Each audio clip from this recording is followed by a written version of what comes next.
చల్లరిపోయిందా? గోపి బయోక్రిటిక్ వెళ్ళి కేక్స్ కొనుక్కోవాలి, డబ్బులు ఇవ్వు. ఏంట్రా డుంబు ఈ టైంలో ఇక్కడ ఉన్నావు? డాన్స్ క్లాస్కి వెళ్ళదా? డబ్బులు ఇస్తే చెప్తా. ఈడొకడు. ఇదిగో నీకోసం పెట్టుకుని తిరుగుతున్నాను, తీసుకో. చెప్పు. ఈ రోజు మా టీచర్ ఇంట్లో పెళ్లి చూపులు, అందుకనే ఈ రోజు మాకు సెలవు. పెళ్లి చూపులా? ఓర్ నాయనోయ్. వీడి టీచర్ ఇంట్లో పెళ్లి చూపులైతే వాడు కంగారు పడి పారిపోతున్నాడేంటి? ఏదో ఉంది. చూడండి బావగారు, మా అబ్బాయికి మీ అమ్మాయి చాలా బాగా నచ్చిందండి. కట్నం మీరు ఎంత ఇచ్చుకుంటే అంత, కానీ పెళ్లి మాత్రం అన్నవరంలోనే జరగాలి. అలాగేనండి, అలాగే చేద్దాం. అబ్బాయి తరపు అమ్మాయి తరపు. అర్థమైంది. ఏమండి మీతో కొంచెం పర్సనల్ గా మాట్లాడాలి, ఒకసారి ఇటు వస్తారా? ఒక్క నిమిషం రండి. ఎవరతను? ఏమోనండి. చెప్పండి, ఏంటి విషయం? ఆ అమ్మాయిని మీరు చూసారా? చూశాను, లక్షణంగా ఉంది. ఫిగర్ గుడ్డే, క్యారెక్టర్ బ్యాడ్. నిజమా? కోక్ మీద ఒట్టే చెప్తున్నాను. ఆ అమ్మాయికి ఆల్రెడీ 3 బాయ్ ఫ్రెండ్స్ ఉన్నారు. ముగ్గురు అంటే నలుగురా? ఒకటి చచ్చిపోయాడు కదా. నలుగురు కదా, వారానికి ఒకరు చొప్పున నలుగురితో 4 వారాలు తిరుగుతుంటుంది. అలాగా? అలాగే చెప్తా. ఆయన వర్కౌట్ చేద్దాం పదా. పెళ్లి కొడుకు గురించి మీరు ఎంక్వైరీ చేశారా? చేసామండి. అబ్బాయి MA, MPhil, PhD కూడా. హెచ్ఐవి కూడా. హెచ్ఐవి అంటే ఎయిడ్స్ కదండి? అక్షరాలా అదే. పెళ్లి కొడుకు ఎయిడ్సా? మాకు తెలిసి ఉంది. అవునో కదా, మీరే పెళ్లి కొడుకుని అనుకోండి. అయితే ఖచ్చితంగా కనుక్కుంటాం. సాక్షాత్ బ్రహ్మదేవుడి దిగి వచ్చిన ఈ పెళ్లి జరగదు. అవును.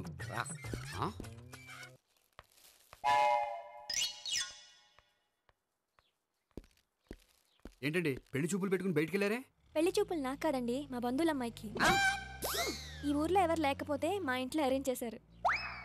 వద్దనుకుంటే ఇష్టం లేదని చెప్పాలి కానీ నా కొడుకు ఎయిడ్స్ ఉందంటావా? బంగారం లాంటి మా అమ్మాయికి 4 బాయ్ ఫ్రెండ్స్ ఉన్నారని, ఇష్టం వచ్చినట్టు తిరుగుతుందని, తల పౌరని నిందలు వేస్తారా? మేమే నిందలు వేయడం లేదండి, ఉన్న నిజాలే చెప్తున్నాం. మేము నిజాలే చెప్తున్నాం. మీరందరూ కాసేపు మాట్లాడుకుని ఉంటే అసలు నిజం నేను చెప్తాను. చూడండి, మీ అబ్బాయికి ఎయిడ్స్ అని చెప్పింది, మీ అమ్మాయికి 4 బాయ్ ఫ్రెండ్స్ అని చెప్పింది మేమే. అలా చెప్పింది ఈ నిశ్చితార్థం చెడగొట్టాలని కాదు, మీకు ఒకరి మీద ఒకరికి ఎంత నమ్మకం ఉందో తెలుసుకుందామని. మేమేదో అబద్ధాలు చెప్తే నమ్మేసి తాంబూలాలు తీసుకోవడం మానేసి తన్నుకోవడానికి సిద్ధపడిపోయారు. చూడండి, ప్రేమకైనా పెళ్లికైనా దేనికైనా కావాల్సింది నమ్మకం. నమ్మకం నమ్మకం నమ్మకం. కొంచెం ఓవర్ అవుతుంది. జరిగింది మర్చిపోయి హ్యాపీగా తాంబూలాలు తీసేసుకోండి. Good luck. వెళ్దామా?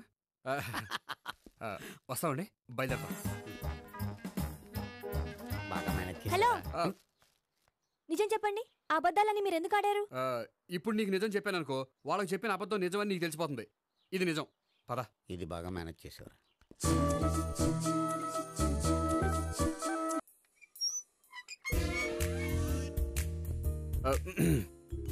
దేవుడా, వాళ్ళిద్దరి దగ్గర ఎటు వర్కౌట్ అవ్వలేదు, ఎక్కడన్నా వర్కౌట్ అయ్యేటట్టు చూడు.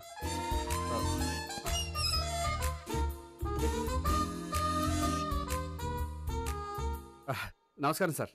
రా అల్లుడు రా, నీ గురించే మాట్లాడుకుంటున్నావు. నిండు 100 ఏళ్ళు బ్రతుకుతావు అంటే హార్ట్ అటాక్ వచ్చినా హాస్పిటల్లో చూపించక్కర్లేదంటావు. బుద్ధి జ్ఞానం లేకుండా ఏంటో మాటలు. గోపి, పరాంకుశం అని నా బావమరిది. అంకుశంలో రాజశేఖర్ అంత పవర్ఫుల్, ఈయన కళ్ళు తెరిచాడంటే ఎదురు కళ్ళు మూసుకోవాల్సిందే. కొంచెం మూసుకో. జూబ్లీ హిల్స్ పోలీస్ స్టేషన్ లో సిఐగా పనిచేస్తున్నా. నమస్కారం అండి. నమస్తే నమస్తే. నీ గురించి అంతా మా బావ చెప్పాడయ్యా. చిన్నప్పటి నుంచి సావిత్రి అంటే నాకు చాలా ఇష్టం. సావిత్రే లైక్ చేసిందంటే నువ్వు పక్క జెంట్లమెన్ అయి ఉంటావు. భారతీయుడేం కాదా? చూడు గోపి, ప్రేమించుకోవడం తప్పు కాదు. ఆ ప్రేమ నిజమైందే అయితే పెద్దలుగా మేము ఆశీర్వదిస్తాం.